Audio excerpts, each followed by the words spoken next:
একটি পরীক্ষায় 40% শিক্ষার্থী ইংরাজিতে অনুত্তীর্ণ হয়েছিল, 20% গণিতে অনুত্তীর্ণ হয়েছিল। যদি 10% শিক্ষার্থী উভয় বিষয়ে অনুত্তীর্ণ হয়ে থাকে, তবে উভয় বিষয়ে কত শতাংশ শিক্ষার্থী উত্তীর্ণ হয়েছিল? দেখো, খুব সহজভাবে এই অঙ্কটা করা যায়।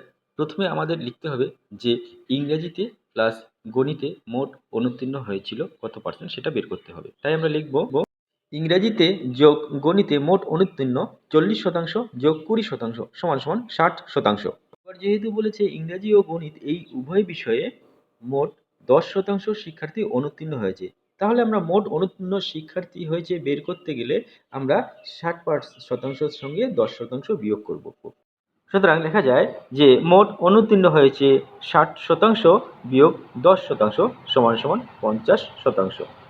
তাহলে যেহেতু আমরা পেয়ে গেলাম যে মোট 50% শিক্ষার্থী অনুত্তীর্ণ হয়েছে, তাহলে উভয় বিষয়ে উত্তীর্ণ হয়েছে কত শতাংশ? আমরা এভাবে বের করব যে 100% বিয়োগ 50% সমান সমান 50% শিক্ষার্থী উভয় বিষয়ে উত্তীর্ণ হয়েছে। অঙ্কটি ভালো লাগলে অবশ্যই চ্যানেলটি সাবস্ক্রাইব করবেন।